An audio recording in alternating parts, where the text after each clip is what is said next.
Walaupun nanti kemudian para ulama berbeda pendapat, apakah basmalah di awal surat itu adalah ayat Al-Quran atau bukan ayat Al-Quran. Yang kemudian para ulama berbeda pendapat tentang masalah ini. Kita tidak melihat atau terlalu mendalam tentang perdebatan apakah basmalah bagian dari ayat Al-Quran atau bukan. Tapi yang kemudian kita ingin gali hari ini, apa rahasia, apa dibalik kekuatan basmalah, sehingga kata basmalah ini, bismillah ini banyak disebutkan di dalam Al-Quran, bahkan kemudian menjadi awal kata yang diucapkan oleh Nabi SAW dalam berbagai kebaikan. Ada faidah, ada keajaiban, ada khasiat yang sangat menakjubkan jika kemudian kita berhasil memahami basmalah. Jelas sekalian, di dalam Al-Quran pun para ulama sepakat bahwa di dalam surat An-Naml ayat 30 disebutkan di dalam surat tersebut kata Bismillahirrahmanirrahim, yang itu merupakan bagian daripada ayat Al-Quran. Semua ulama sepakat bahwa kata basmalah Bismillahirrahmanirrahim di dalam surat An-Naml ayat 30 merupakan bagian daripada ayat Al-Quran. Ketika kemudian Ratu Balqis mendapatkan surat dari Nabi Sulaiman, qalat ya ayyuhal mala'u inni ulqiya ila kitabin karim, ilayya kitabun karim. Bilqis berkata, wahai para pembesar, sesungguhnya telah disampaikan kepadaku surat yang mulia. Innahu min Sulaiman.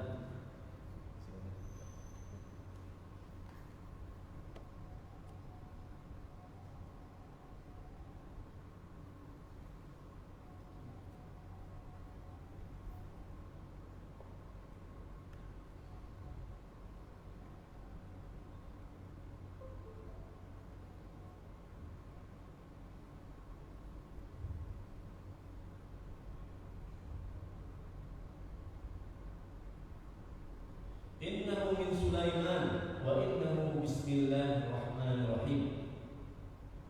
Sesungguhnya telah disampaikan kepadaku surat yang mulia. Innahu min Sulaiman, sesungguhnya surat ini dari Sulaiman. Wa innahu bismillahirrahmanirrahim, dan sesungguhnya isinya bismillahirrahmanirrahim, dengan menyebut nama Allah yang Maha Pemurah lagi Maha Penyayang. Ala ta'alu alayya wa atuni muslimin, bahwa janganlah kamu sekalian berlaku sombong terhadapku, dan datanglah kepadaku sebagai orang-orang yang berserah diri. Nabi Sulaiman ketika mengirimkan surat kepada Ratu Bilqis, yang ketika itu Ratu Bilqis masih dalam keadaan kafir, Nabi Sulaiman kemudian mendapatkan informasi dari seekor burung yang bernama Hudhud. Seekor burung kemudian menjadi wasilah hidayah. Nabi Sulaiman posisinya berada di negeri Syam, Palestina. Ratu Balqis posisinya berada di Yaman. Kalau kita melihat peta di Jazirah Arab, Yaman di bawah ujung, sedangkan Syam atau Palestina berada di atas, sangat jauh. Ribuan kilometer kemudian ditempuh oleh Hudhud, yang kemudian Hudhud menjadi wasilah Ratu Balqis. Kerajaannya kemudian beriman kepada Allah Subhanahu wa Ta'ala. Maka jangan sampai kemudian kita kalah dengan Hudhud. Hudhud seekor burung ternyata menjadi sebab yang satu kaum, satu kerajaan masuk berada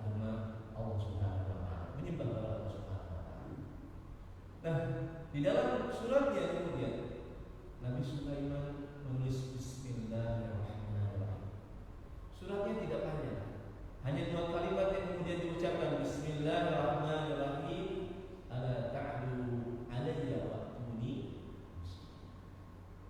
Sehingga masyaallah mu'minin azakumullah, dengan kedahsyatan 2 kalimat ini, dengan kedahsyatan surat ini, dengan kedahsyatan basmalah ini, kemudian Balqis datang menghadap kepada Nabi Sulaiman dalam keadaan menyerahkan dirinya dan nanti kemudian beriman pada Allah Subhanahu wa taala. Dan ini pula yang dilakukan oleh Rasulullah SAW. Ketika Rasulullah SAW di akhir tahun ke-5 Hijriah, awal tahun ke-6 Hijriah, ketika Rasulullah SAW mengirimkan surat ke berbagai kerajaan, Nabi SAW mengirimkan surat ke Raja Romawi, Kaisar Romawi. Nabi SAW mengirimkan surat ke Raja Persia. Nabi SAW mengirimi surat ke berbagai pelosok negeri. Nabi SAW memulai dengan Bismillahirrahmanirrahim. Bahkan ketika perjanjian Hudaybiyah, ketika Nabi SAW ingin memasuki kota Mekah yang kemudian tertahan disebabkan oleh orang-orang kafir, ya, sehingga kemudian Nabi SAW membuat perjanjian dengan orang-orang kafir, yang Nabi SAW menyuruh kepada Ali bin Abi Thalib, yang ketika itu kemudian Ali termasuk orang yang bisa membaca dan menulis. Ali kemudian diperintahkan oleh Nabi untuk menulis Bismillahirrahmanirrahim. Jadi Masya Allah, kalimat yang ajaib, kalimat yang kemudian dipakai bukan kemudian pada hal-hal yang kecil, tapi Nabi SAW memakai kalimat ini dalam sesuatu, dalam hal-hal yang sangat luar biasa besar. Karena di dalam kalimat basmalah terdapat banyak faedah, keajaiban, bahkan hal-hal yang menakjubkan yang kemudian kita mungkin pernah merasakan, atau kemudian kita mendapatkan keajaiban tersebut, tapi kemudian kita tidak tersadarkan. Jemaah sekalian yang dimuliakan oleh Allah Subhanahu wa taala, kita lihat sebelum kemudian kita melihat kapan saja Nabi SAW mengucapkan basmalah, kita akan lihat bagaimana dahsyatnya basmalah. Jemaah sekalian, apakah pernah bapak-bapak mendengar kisah tentang Ashabul Ukhdud? Pernah? Satu daerah, ya, yang kemudian mereka dikumpulkan, ya, di tengah parit atau dikumpulkan di sekeliling parit. Lalu ketika mereka tidak mau kembali kepada agama sebelumnya, maka kemudian mereka dilemparkan ke dalam. Ceritanya yang berkaitan dengan basmalah seperti ini. Saya akan ringkas, saya tidak akan mulai dari awal. Cerita Ashabul Ukhdud ini berkaitan dengan seorang pemuda yang kemudian dia dulunya diproyeksikan sebagai pengganti dari penyihir, seorang raja yang penyihir tersebut sudah dalam kondisi tua, sehingga kemudian perlu kader penerus dalam masalah sihir. Maka kemudian sang penyihir tersebut meminta, lalu kemudian didapatilah seorang pemuda, yang pemuda ini setiap kali hendak berangkat ke tempat penyihir tersebut, dia melewati rumah dari seorang rahib yang kemudian menyembah Allah Subhanahu wa taala. Singkat cerita dia beriman, singkat cerita kemudian dia diberikan anugerah oleh Allah Subhanahu wa taala kemampuan untuk menyembuhkan orang-orang yang sakit, sampai kemudian sang raja pun merasa terusik.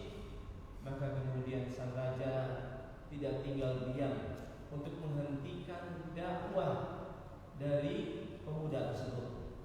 Dibunuhlah gurunya, lalu kemudian diupayakan pembunuhan terhadap dirinya, yang gurunya kemudian dibunuh dengan cara dipegati dari ujung sampai kemudian terbelah menjadi dua.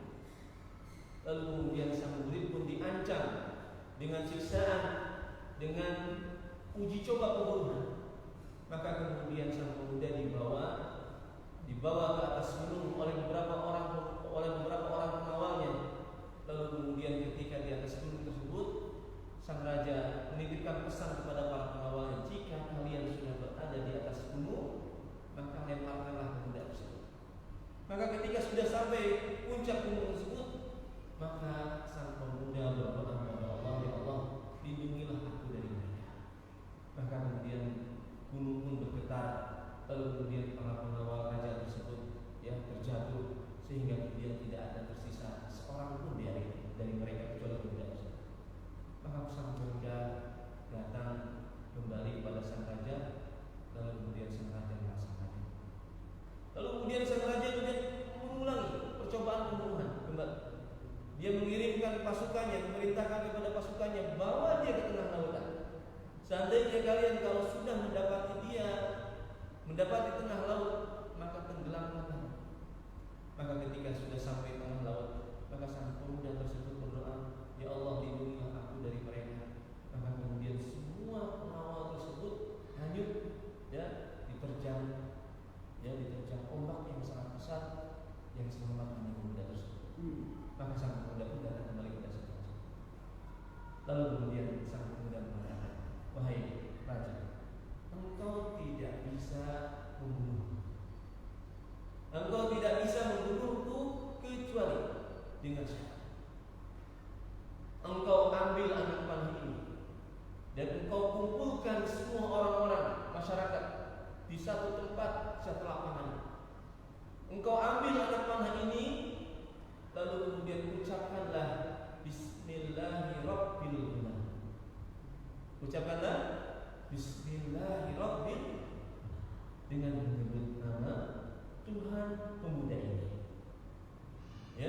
Bismillahirrahmanirrahim dengan menyebut Tuhan pemuda ini, lalu kemudian pesatkanlah anak panah tersebut melipis atau ke bagian tubuh. Maka kemudian diucapkanlah Bismillah oleh sang raja yang kafir, yang menganggap dirinya Tuhan. Maka kemudian ketika itu mengancam salah satu tubuh anggota pemuda tersebut, lalu kemudian sang pemuda meninggal dunia. Sang raja ketika melihat itu awalnya gembira, tetapi ketika sang raja ketika pemuda tersebut meninggal dunia, terdengarlah kemudian teriakan sambutan orang-orang yang dikumpulkan di lapangan tersebut. Amantu bi rabbi hadzal gulam. Saya beriman terhadap Tuhan pemuda ini. Semua masyarakat yang ada di lapangan itu kemudian beriman, dan mereka kemudian tidak mau tunduk, tidak mau kemudian beralih keimanan walaupun mereka dipaksa. Maka kemudian sang raja dengan geram memerintahkan para pengawalnya untuk menggali parit yang kemudian dinyalakan api di parit tersebut. Setiap orang yang tetap beriman kepada Allah dan tidak mau kembali kepada agama sebelumnya, maka kemudian akan dijatuhkan ke dalam parit yang menyala dengan api yang sangat dahsyat. Sampai suatu ketika ada seorang ibu-ibu yang membawa seorang ibu yang membawa sang bayi, anak yang masih kemudian dipangku bayi. Ketika hendak dijatuhkan, maka sang ibu ragu, merasa kasihan dengan bayi tersebut. Akan tetapi dengan izin Allah Subhanahu wa taala, ternyata sang bayi tersebut diilhamkan oleh Allah Subhanahu wa taala untuk mengucapkan ya ummah isbiri fa innaki 'alal haq. Wahai ibuku, bersabarlah karena engkau berada di atas jalan kebenaran. Maka kemudian sang ibu pun dengan menggendong sang bayinya rela kemudian dijatuhkan ke dalam parit untuk teguh kokoh dalam iman. Masyaallah mu'minin azzakumullah. Kita tadi berbicara tentang bismillah. Ternyata tadi dibawa ke gunung, pemuda tersebut tidak bisa kemudian dihabisi. Dibawa kemudian ke tengah lautan, ternyata kemudian pemuda tersebut tidak bisa dimatikan. Tetapi kemudian dengan mengucapkan bismillah, ternyata kemudian Allah Subhanahu wa taala mentakdirkan pemuda tersebut meninggal dunia.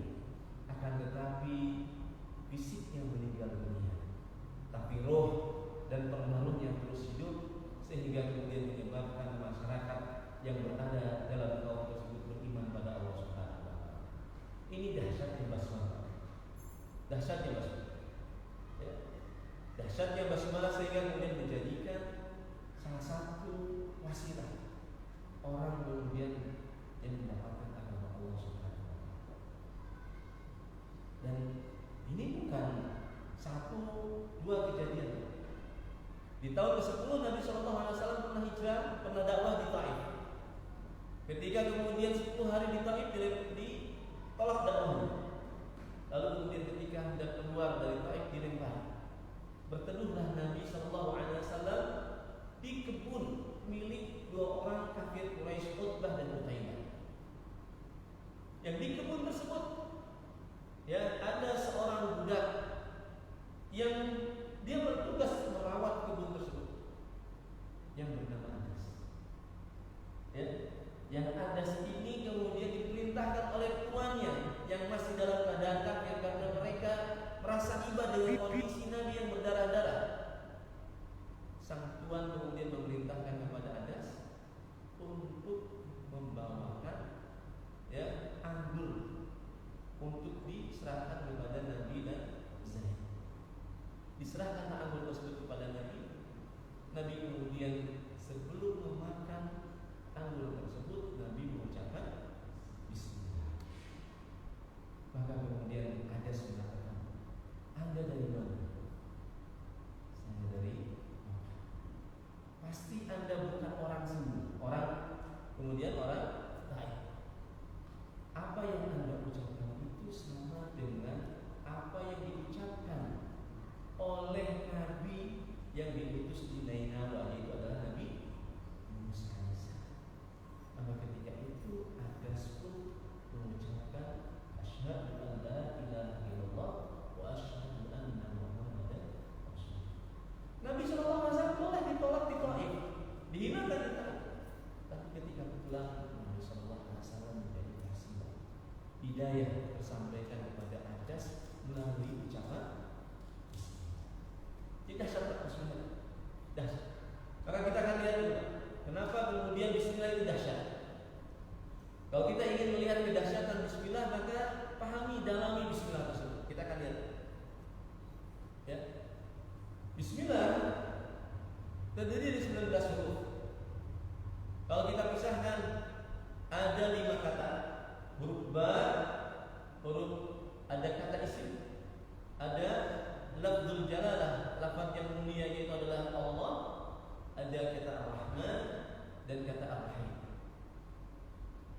Huruf ba di dalam bahasa Arab itu merupakan harful jar, kata sambung yang menjerkan kata setelahnya. Menjerkan apa? Mengkasrahkan. Ya, mengkasrahkan kata setelahnya sehingga Allahu menjadi Allahi bismillahi. Sehingga kemudian ismu menjadi bismi disebabkan karena ada huruf ba. Nah, huruf ba dalam bahasa Arab itu punya fungsi yang sangat banyak. Tidak semua huruf ba itu mempunyai satu fungsi, tapi huruf ba itu di dalam bahasa Arab mempunyai fungsi yang sangat banyak. Ada lil ilsaq untuk menunjukkan sesuatu yang menempel. Ada ba sababiyah, ba yang menyebabkan yang mempunyai mana sebab. Fa bi hudam muqtadi. Gitu kan? Ba di situ sebab. Ya. Ada yang kemudian menunjukkan kepada tab'id sebagian. famsahu biruusikum, usapkanlah, ya, usaplah kemudian biruusikum. Sebagian ulama dari kalangan madhab Syafi'i mengatakan ba di situ maknanya adalah litab'id, menunjukkan kepada sebagian, sehingga kemudian usaplah sebagian kepala kalian. Tetapi sebagian ulama mengatakan ba di situ maknanya adalah lil ilsaq, untuk menunjukkan melekat. Maksudnya ada melekat. Jadi ba itu mempunyai banyak fungsi. Dan salah satu fungsi huruf ba itu adalah lil isti'anah, untuk menunjukkan bahwa kita ini sedang meminta tolong kepada zat yang menolong. Maka ketika kemudian kita menyebut bismillahirrahmanirrahim, maka maknanya adalah bismillah, ya, bismillah musta'inan bihi, bismillah aqra wa atawadda au usalli au aqul musta'inan bihi. Dengan huruf ba itu menunjukkan bahwa ketika kita menyebut nama Allah, bismillah, saya makan, saya minum, saya mencuci, saya membaca Al-Quran, musta'inan bihi, dengan memohon pertolongan kepada Allah Subhanahu wa taala dengan menyebut namanya.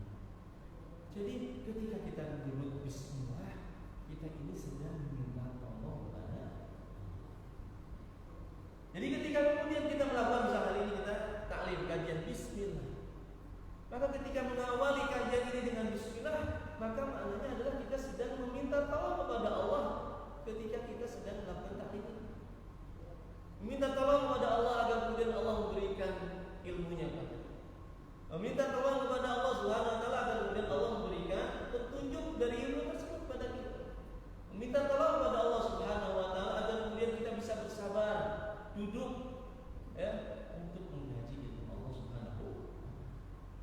Maka jemaah sekalian, ini makna yang tersirat, yang kemudian mungkin kita tidak mengetahui hal tersebut, atau mungkin kemudian kita, ya, tidak sadar bahwa ternyata di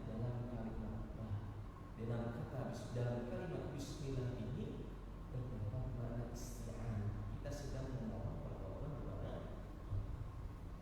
Jadi ucapkan bismillah dalam apapun aktivitas kita, ya.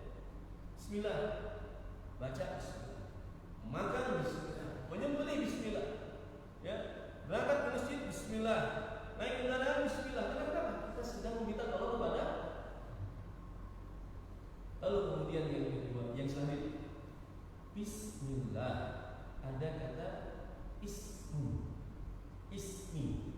ya.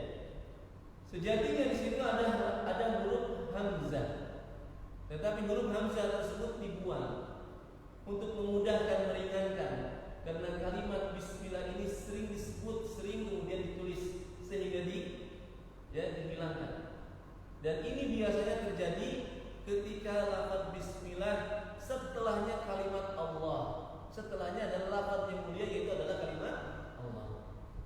Kalau kita baca dalam surat Iqra,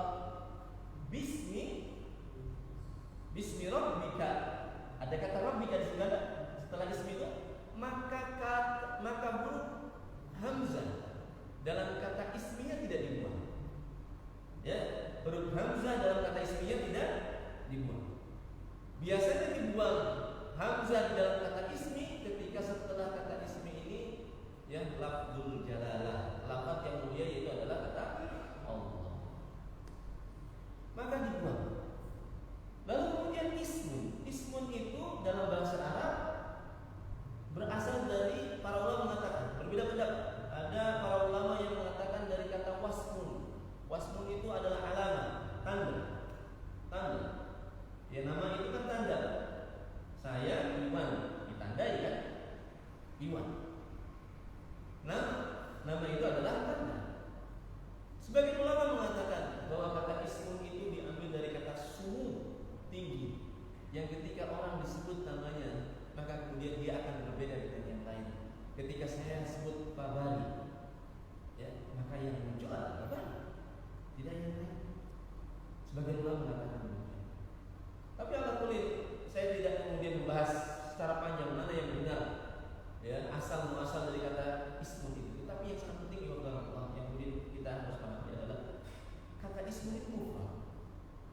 Dan kata setelahnya adalah lafzul jalalah, yaitu adalah ma'rifat, definitif.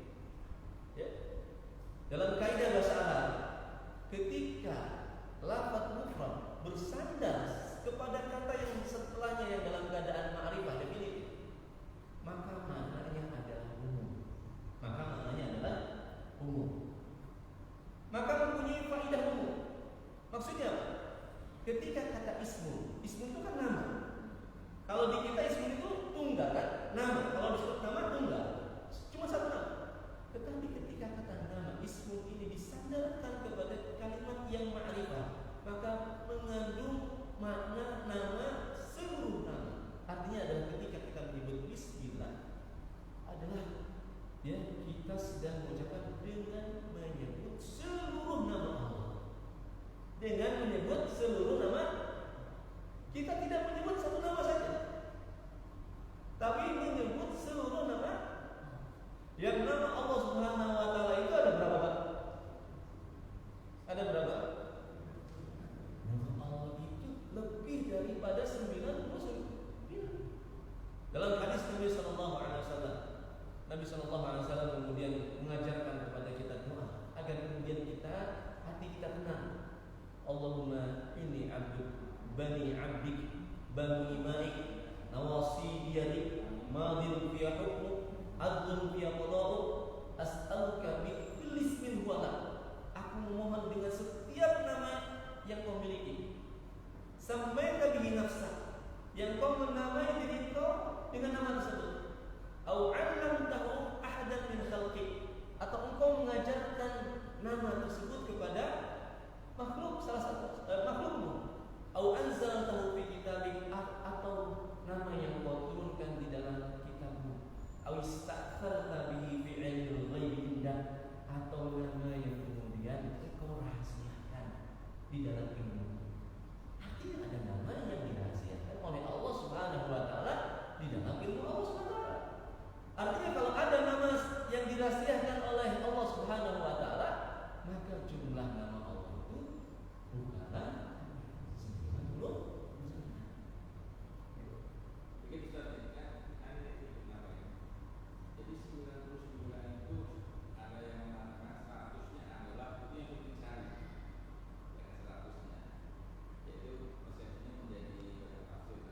Itulah kenapa dirahasiakan agar orang antusias untuk menemukan makna dari nama itu. Baik, nama Allah itu yang dirahasiakan kita tidak tahu jumlahnya. Selain 99 pun di dalam hadis Nabi SAW banyak nama yang lain yang kemudian kita mungkin tidak menemukan di dalam mushaf-mushaf. Artinya adalah ada nama-nama Allah ya yang kemudian kita tidak lihat di biasanya ditulis di mushaf kita 99. Ada nama-nama Allah di dalam hadis-hadis Nabi SAW yang kemudian tidak dicantumkan dalam Al-Quran. Akan tetapi hadis tersebut bukanlah maknanya yang pembatasan. Ketika hadis mengatakan inna lillahi tis'an wa tis'ina isman, sesungguhnya Allah Subhanahu wa taala mempunyai 99 nama. Man ahsaha dakhala jannah. Barang siapa yang kemudian barang siapa yang kemudian mengamalkannya, mempelajarinya, maka dia akan masuk surga. Para ulama mengatakan hadis tersebut tidak bermakna pembatasan. Seperti kalau seandainya kemudian saya punya uang 100.000, apakah itu makna pembatasan?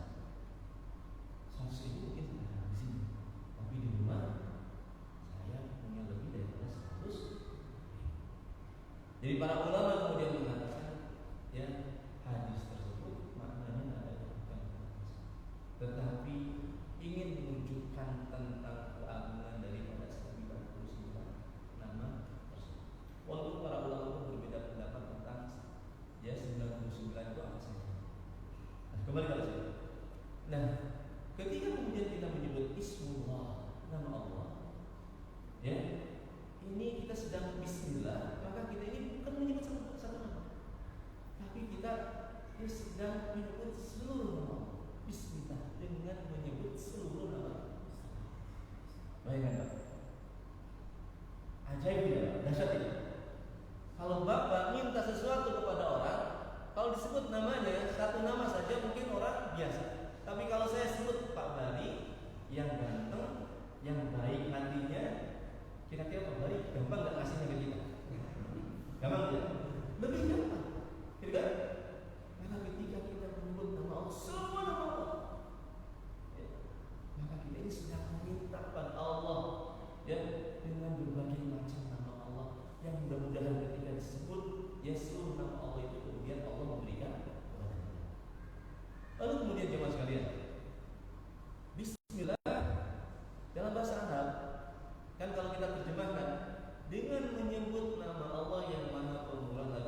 yang mengganggu.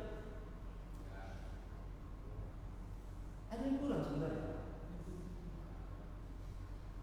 Seperti gini Pak, dengan menyebut nama Allah yang Maha Pengasih lagi Maha Penyayang, ya, maka kemudian kalau kita lihat dalam bahasa Arab ada kata yang sebenarnya tidak dimunculkan, ada kata yang kemudian tidak dimunculkan, yang itu menjadi penyempurna dari kalimat ini. Yaitu adalah apa kata tersebut? Kata tersebut adalah aktivitas yang kemudian kita akan kerjakan. Misal, ketika saya akan membuka takbir ini, saya mengucapkan Bismillah, maka maknanya adalah dengan menyebut nama Allah yang Maha Pengasih lagi Maha Penyayang, saya makan. Misal, jangan talim, saya akan makan. Sempurna tidak Pak kalau disebutkan seperti itu? Dengan menyebut nama Allah yang Maha Pengasih lagi Maha Penyayang, saya akan makan. Sempurna tidak? Beda nggak kalau dengan Bismillahirrahmanirrahim? Kalau bisa Bismillahirrahmanirrahim diterjemahkan dengan menyebut nama Allah yang Maha Pengasih lagi Maha Penyayang, seolah ada kata yang kemudian tertunda, ada yang mengganggu. Maka kalimat yang mengganggu tersebut dari saya katakan itu tidak dicantumkan di dalam Bismillah tersebut, dan orang Arab sudah mafhum dengan hal ini. Kita saja yang belum mafhum. Orang Arab sudah mafhum dengan kata ini, dan kalimat yang dibuang tersebut yang tidak tampak tersebut adalah aktivitas yang kemudian akan dikerjakan kita ketika kita memulai dengan menyebut nama tersebut. Maka ketika kita sedang membaca Bismillahirrahmanirrahim, akra, dengan menyebut nama Allah saya akan membaca. Bismillahirrahmanirrahim, albas, dengan menyebut nama Allah saya akan memakai pakaian. Bismillahirrahmanirrahim, ya, ajlis, dengan menyebut nama Allah Subhanahu wa taala yang Maha Pengasih lagi Maha Penyayang, maka saya akan ini Pak. Kalimat sempurnanya seperti itu. Tetapi para ulama kemudian berbeda pendapat di mana sebenarnya letaknya. Dalam bahasa Arab sejatinya Pak, kalimat yang tidak tercantumkan itu diletakkan di awal. Jadi aqulu bismillah, aqulu bismillah, aqra'u bismillah, saya membaca dengan menyebut nama Allah. Tapi para ulama mengatakan betul, kaidah awalnya seperti itu, diletakkan itu betul. Tetapi ini diakhirkan. Dalam rangka apa? Dalam rangka mencari keberkahan. Dalam rangka ketika kita mendahulukan nama Allah, kita memohon keberkahan dan kebaikan dari Allah Subhanahu wa taala. Dengan mendahulukan nama Allah dibandingkan perbuatan kita, kita ini sedang memohon keberkahan dan kebaikan dari Allah Subhanahu wa taala. Bisa dipahami? Jadi Masya Allah Pak, tadi dengan Bismillah satu, kita sedang memohon pertolongan kepada Allah. Dengan Bismillah kita sedang menyebut seluruh nama Allah. Dengan Bismillah ternyata kemudian kita sedang memohon keberkahan dan kebaikan dari Allah Subhanahu wa taala, agar ya majlis kita tambah berkah. Bismillah. Agar kemudian makanan kita tambah berkah, maka kemudian Bismillah. Dan agar kemudian ya pakaian kita yang kita pakai tambah berkah dan baik, maka kemudian ucapkan Bismillah. Supaya tambah berkah, supaya tambah. Lalu kemudian jemaah sekalian yang dimuliakan oleh Allah Subhanahu wa taala, saya kalimat Ar-Rahman Ar-Rahim saya agak panjang kalau membahas. Maka di lain kesempatan kita akan bahas. Tapi saya akan memperlihatkan beberapa hal yang kemudian disunahkan oleh Nabi. Kapan saja kemudian kita menyebut Bismillah. Pertama adalah ketika kemudian kita hendak membaca ayat Al-Quran. Bismillah. Bismillahirrahmanirrahim. Ketika membaca A'udzubillahi minasyaitonirrajim, lalu ada kata basmalah, kita baca Bismillahirrahmanirrahim. Lalu kapan lagi? Pertama adalah ketika berdiri. Nabi SAW mengatakan, la salata liman la wudu'a lahu wa la wudu'a liman lam yadhkur ismallah. Tidak sah salat bagi orang yang tidak berwudu, dan tidak sempurna wudu seseorang. Sebagian ulama mengatakan tidak sempurna, sebagian ulama yang lain mengatakan tidak sah wudunya, kecuali orang Jadi kapan kita mengucapkan bismillah? Ketika kemudian kita hendak berwudu. Lalu kemudian kapan lagi? Ketika keluar rumah. Nabi SAW mengatakan idza dakhala al-masjid, ketika masuk masjid. Idza dakhala al-masjid, ketika masuk masjid, maka katakanlah bismillah wassalamu ala rasulillah Allahumma ighfirli dzambi waftah li abwaab rahmatik. Kalau kita panjangin Pak. Ya, cukup bismillah wassalatu wassalamu ala rasulillah Allahumma iftah li abwaab rahmatik. Bismillah wassalatu wassalamu ala rasulillah Allahumma iftah li abwaab rahmatik. Kalau masih kepanjangan bismillah Allahumma iftah li abwaab rahmatik. Ya. Maka kemudian Allah ketika kemudian kita berdoa seperti ini, maka Allah akan bukakan pintu-pintu keberkahannya. Lalu kemudian Allah Subhanahu wa taala akan mengampuni dosa-dosa kita. Lalu kemudian kapan kita mengucapkan bismillah? Itu adalah ketika hendak menaiki kendaraan. Bismillahi majreha wa mursaha. Rasulullah SAW menunjukkan kepada kita bismillahi majreha wa mursaha. Ya, karena dengan mengucapkan bismillah tersebut Allah akan memberikan pertolongan pada kita. Allah akan kemudian memberikan keberkahan, kebaikan kepada kita selama kita berkendaraan. Maka ucapkanlah bismillah ketika kemudian kita hendak menaiki kendaraan. Kapan lagi? Ketika kita menyembelih. Bahkan sebagian ulama mengatakan tidak sah sembelihan yang kemudian tidak menyebut nama Allah Subhanahu wa taala. Ya. Lalu kemudian kapan lagi? Ketika makan. Hendak makan. Ada seorang anak kecil yang tak tahu walu, tangannya kemana-mana Pak. Maka Rasulullah SAW mengatakan, ya bulan, wahai anak kecil, sambillah, ya, sebutlah nama Allah, wakul mimma yali, dan makanlah apa yang ada di hadapan. Lalu kemudian di dalam riwayat yang lain ada sahabat yang kemudian tidak pernah bisa kenyang, kenyangnya susah, makanya banyak tadi nggak kenyang. Maka kemudian Nabi SAW mengatakan, la'anakum, mungkin bisa jadi kalian, ya, bisa jadi kemudian kalian tidak mengucapkan nama Allah dan kalian tidak makan berbarengan. Jadi sunnahnya itu memakai bismillah, mengucapkan bismillah dan berbarengan. Satu lagi Pak. Yang berikutnya adalah ketika berhubungan sama istri.